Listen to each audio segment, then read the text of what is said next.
we had discussed about single sideband modulation scheme.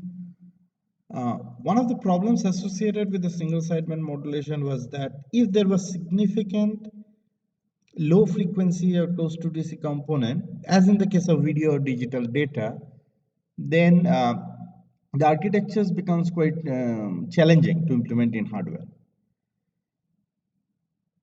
There are two methodologies to get rid of this situation. That means to have a trade-off between bandwidth and the situation we want to accomplish.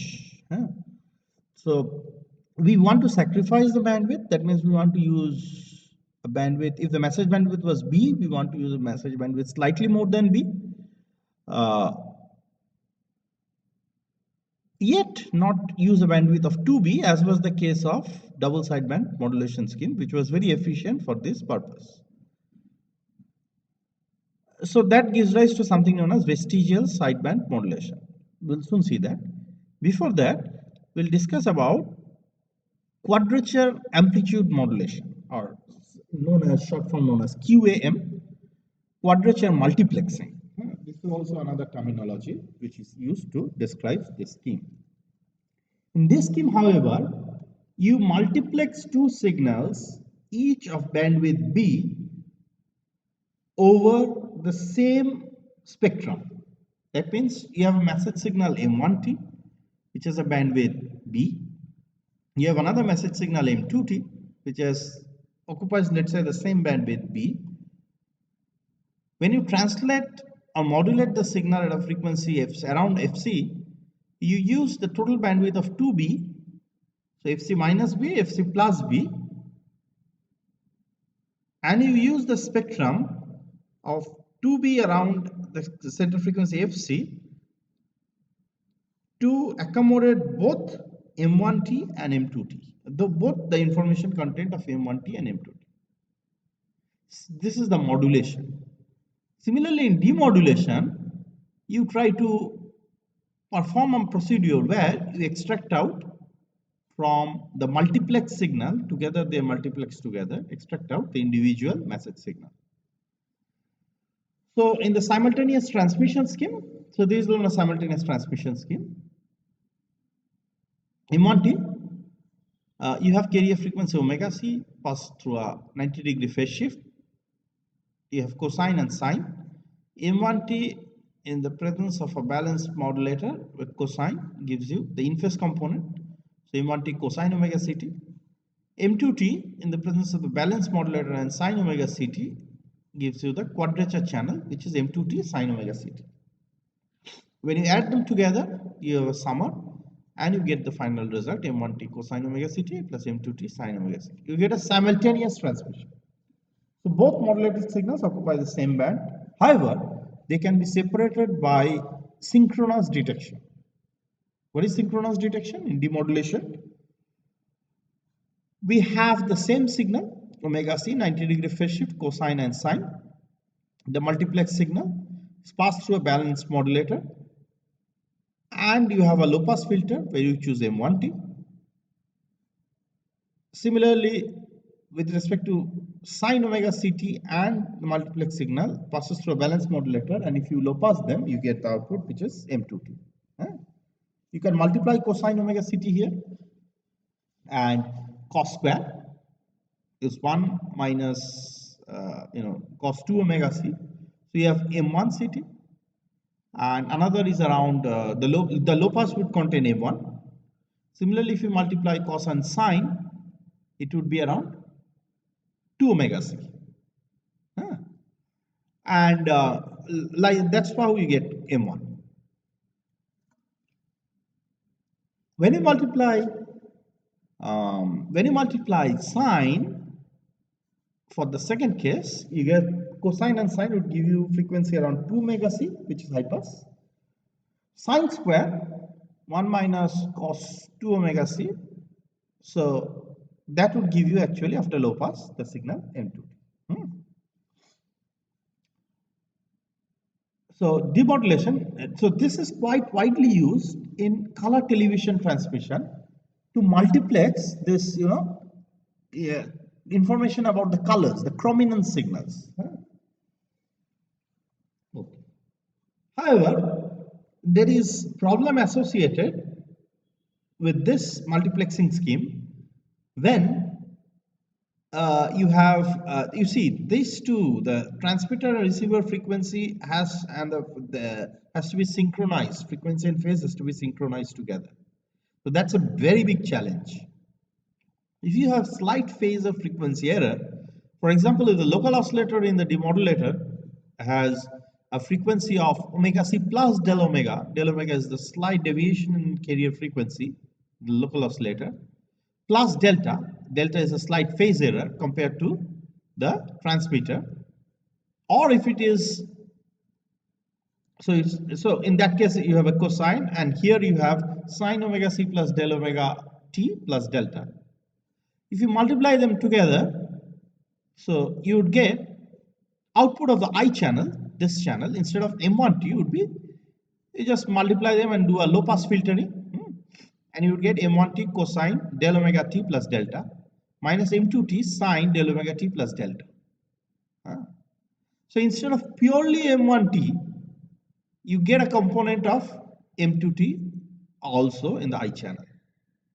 Similarly, in the lower channel, Q channel, where you ideally would get M2T, output of the Q channel would be M1T sine del omega t plus delta and M2T cos del omega t plus delta. So instead of pure M2T, you would get a component of M1T. So these are known as co-channel interference. Of course, if del omega is small, del phase error delta is small, then these components are small, and henceforth, that interference would not matter much for this color television chrominance signals.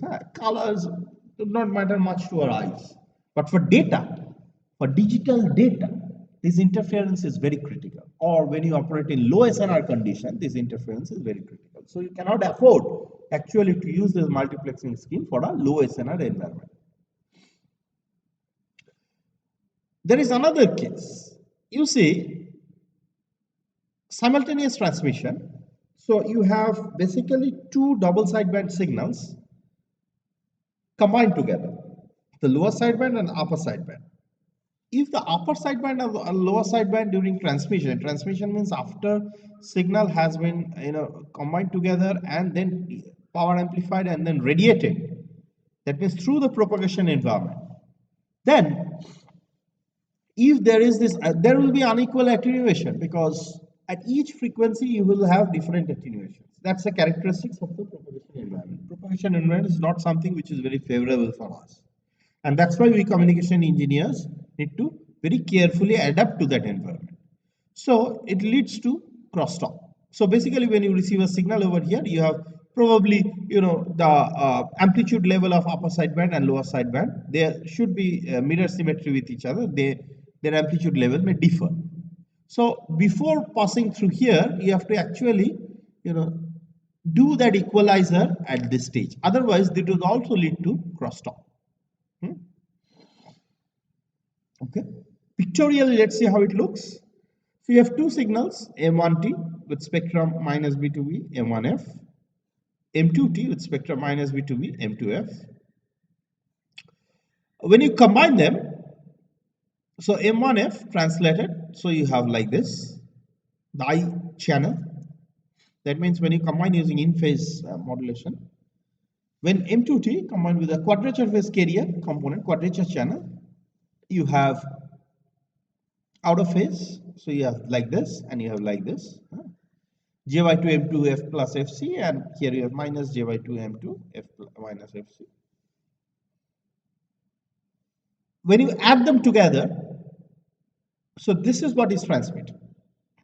You have signal like this. In the receiving case, because they are opposite, these are two opposite phases because of the Q channel. Here it is I channel. Because of that reason, you can actually separate these two signals out. So when this is translated, this and this cancels, and when it's shifted and translated, means it's when this is translated and this is translated with a minus sign. uh, so it's flipped and translated. Yeah, so this signal M1 cancels and M2 acts, and you get M2 in the Q channel. Huh? So this is the pictorial representation. Now let's move to a very important modulation scheme, which is known as vestigial sideband modulation scheme. Yeah? VSB in short. This is useful for message signal with large bandwidth and significantly low frequency content like video signals, like data, television, video, fax signal, high-speed data signals, which contains a lot of critical information, bank data, everything. SSB has poor low frequency response. We studied that. DSB has very good low frequency response, but it uses the transmission bandwidth 2B, 2 times B. It's very wastage of power. Efficiency is poor in that sense. SSB has the best efficiency. VSB is a trade-off between them. In vestigial sideband, what you do is you generate the double sideband signal and you filter the DSB such that one sideband is passed completely. Let's say upper sideband. And the other sideband, let's say the lower sideband, a portion remains, trace remains. And that trace, the English word for the another formal word for the trace is vestige. A portion of that signal, portion, vestige of that signal remains. So that's why it's known as vestigial sideband. It's not a single sideband, it's not a double sideband, but sideband which is vestige, a portion, but important portion of the remain of the message remains. Correspondingly, you have a vestigial sideband filter, HF, which is actually now very easy to implement. We'll see why. So it's something like this. Let's see the picture once. You have this message signal. When it's translated, if it was double sideband, it would have been like this. If it was single sideband, it would have been like this, which is very difficult to implement. But now what you have is, you have the whole upper sideband, while in the lower sideband, a portion is kept. Portion is kept. So this is known as vestige. The vestigial sideband filter HF has now the transition width of 2B, 2 beta.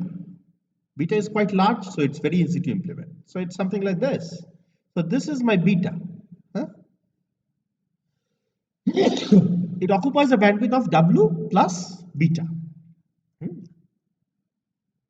So HF, excuse me, is given by UF minus FC minus H beta F minus FC for F greater than 0.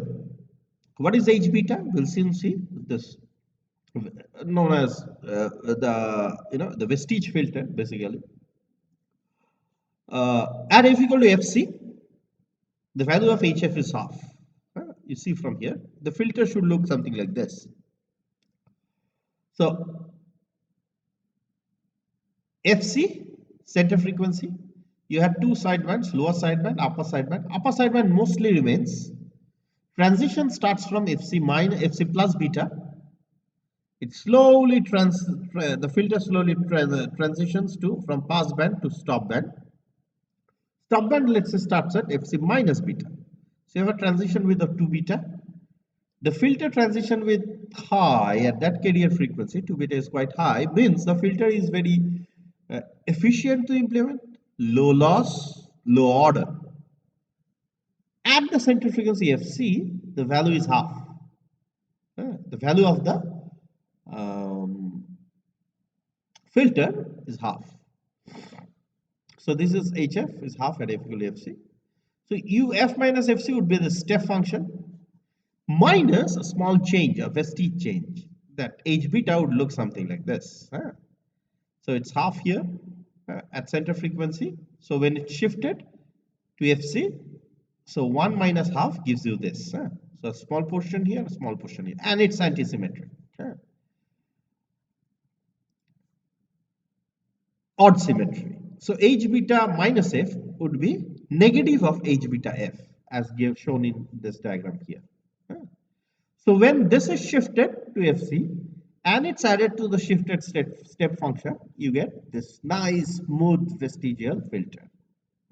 This is known as vestigial sideband filter, and this is known as the vestige filter. Okay. So this is the characteristics of H beta F. H beta F is 0 for F, magnitude of F greater than beta. What about vestigial sideband transmission bandwidth Bt? It is W plus beta. Typically, beta is around 25 to 33%, means 1/4 to 1/3 of the total bandwidth. It's higher than SSB. What is the transmitted power? It's somewhere between SSB, 1/4 AC square SX, and DSB, half AC square SX. So it's quite efficient. It's a trade-off between these two, practical trade-off. Okay, so we had discussed this. So we had a message signal, and this is how the VSB looks. What happens in modulation? What happens in this is how the VSB looks in modulation when you use a filter like this, which has this symmetric response, anti-symmetric response. In demodulation, what happens? This gets translated. So the portion, so when this gets translated, a portion gets translated to FC and a portion gets translated to 0. So at 2FC you have like this. This is you have a low pass filter, so this gets filtered out. The portion which gets translated to 0, sorry, this should be 0, gets translated to 0. The positive portion of the spectrum which gets translated to 0 would look like this. Negative frequency spectrum would get translated to 0 would look like this. So whatever component was missing here, whatever amount was missing here is compensated by the shifting due to the negative frequency component when it shifts here, as you can see from here. So these two adds together to give the level which was originally present. Similarly, for the negative frequency case, whatever component was missing in the negative frequency was, when this is shifted from the positive frequency portion of the modulated signal, when it shifted to 0, that portion gets added up and you get the original level of the signal. So you get the exact reconstruction once when you perform the demodulation. In many cases, this may not be easy to implement. So you do something like an equalizer in the output. This is also done in many practical cases. For example, consider this scenario where I have a signal, it's transmitted omega c. I have HIF, input filter, which is not exactly, following these characteristics, That means which is not exactly this. Maybe due to some reason I cannot implement that. I implement an HIF which is of this characteristics.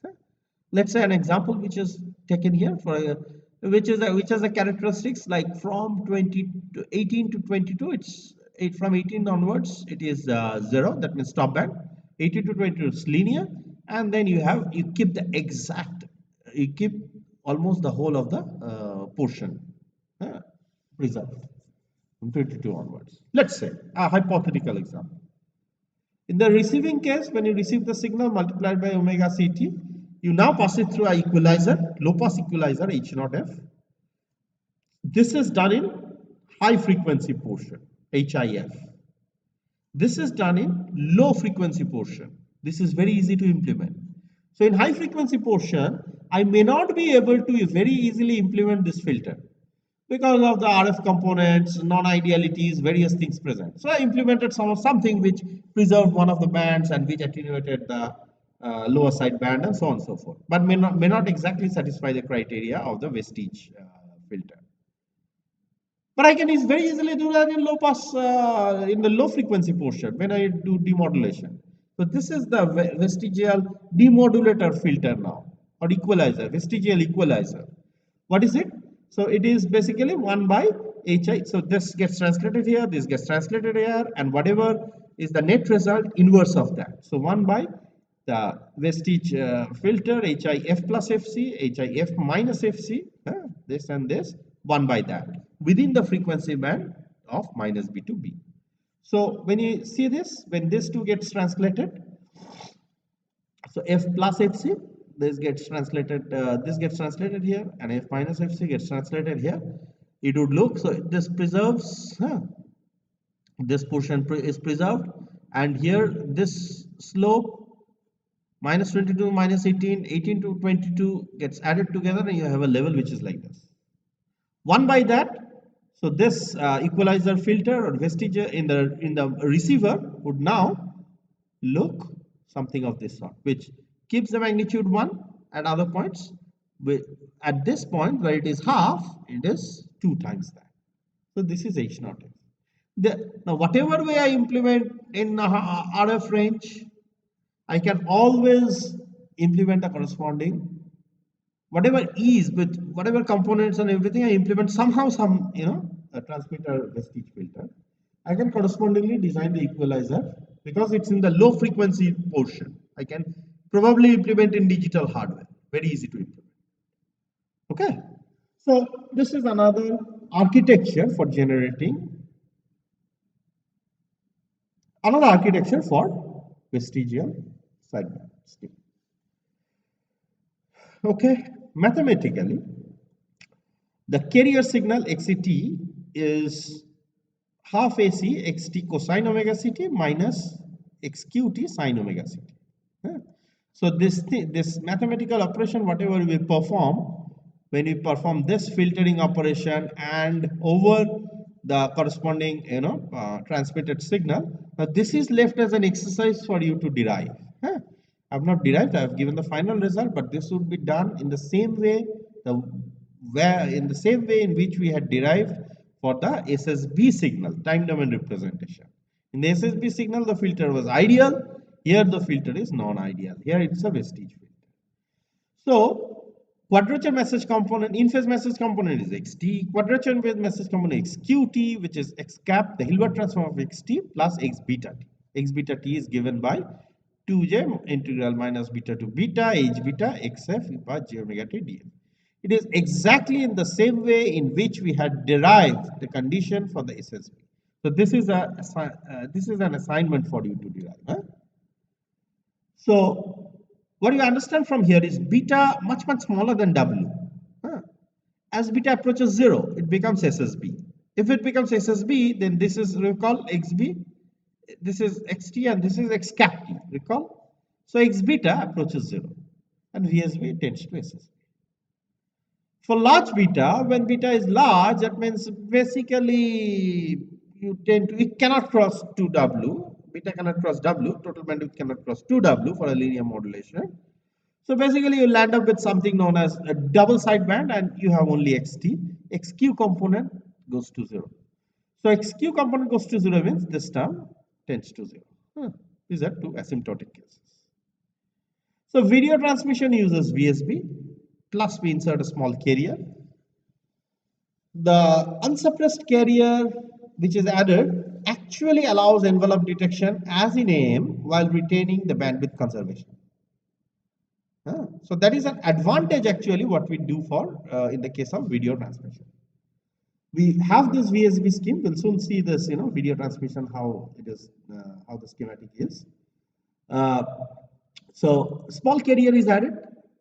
The unsuppressed carrier allows envelope detection. That means envelope detection means it's very easy demodulation scheme in the receiver. And yet retaining the bandwidth conservation. That means I still keep my bandwidth 2B. I still keep my bandwidth W plus beta. Fine. So XCT is now AC 1 plus mu XT cosine omega CT minus mu XQT sine omega CT. You see this is VSB. Plus you have the carrier, small carrier is inserted. In the receiver, that carrier is extracted by a small notch filter, and then it is amplified such that you arrive at a condition where this carrier component is high compared to mu, compared to this what is present. But when it is transmitted, you have a small portion of carrier which is added. You do not want to waste power in carrier. Rather, you want to give more power in the signal component. In the receiver, you have a narrow band filter, extract the carrier, amplify it, and then add it to the signal. So this gets amplified, while other components remain same. Okay, these are the tricks that you do. So XCI in phase is AC 1 plus mu xt. Quadrature phase is AC mu xt, mu xqt. The envelope is this square plus this square under root, which gives us, if you substitute back here, AC 1 plus mu xt comes outside. We have 1 plus mu xq divided by 1 plus mu x whole square under root. So for small mu and large beta, so as I said, in the receiver, what you do, you try to amplify this carrier actually. So you can always have a situation, you amplify in such a way actually, such that this mu xqt is much less than 1. Basically, this component is reduced, and therefore you can extract the envelope, otherwise you cannot. So for the small condition, small mu xt much less than 1, so you can have AT is approximately 1 plus mu xt. And from the envelope, we actually extract the message. Message is ext. What you need to do is basically optimize mu, optimize beta for various power efficiency, bandwidth conservation, and distortionless envelope demodulation. So you choose appropriate values of, so you have to play with these two things. Mu modulation index and beta is the vestigial, that means the bandwidth trade-off for power efficiency, bandwidth conservation, and so beta is bandwidth conservation, mu leads to power efficiency, and the criteria of distortionless envelope demodulation. How good I can extract my signal back from the envelope. Okay. So this is an optimization done over the design for designing the system. As an example, VSB for broadcast television, baseband video signal is 4.5 megahertz bandwidth with sizable low frequency spectra, unlike audio. So if it was single sideband, you would need 4.5 megahertz. Regular AM double sideband would require 9 megahertz bandwidth, quite high. Envelope detector is preferred in receiver because of low cost. So the resulting VSB spectrum, what is implemented in practice, is 6 megahertz. So single sideband 4.5, you sacrifice 1.5 megahertz more, and you have 6 megahertz. So basically, you have 33% more bandwidth than this SSB, while DSB would have been 9 megahertz. 3 megahertz gain you get using VSB modulation. Vestigial shaping, gradually how it looks, gradually it starts from, if this would have been the DSB spectrum around FC, you have FC minus 4.5, FC plus 4.5, this is the total video, and then at around 4.5 megahertz plus minus 0.25 you had audio spectrum which is modulated using frequency modulation, which we'll study next week. Now when it is VSB spectrum, it is something like this. You just keep one portion, upper sideband. The lower sideband, it starts from 0.75 megahertz to the left of FC to 1.25 megahertz below carrier frequency. So this is the vestigial shaping that is done. And this total bandwidth is close to 6 megahertz. Okay. So this is what is practically used. So you get a bandwidth, gain a bandwidth chunk here. Gain a bandwidth chunk here. This is practically implemented in most modern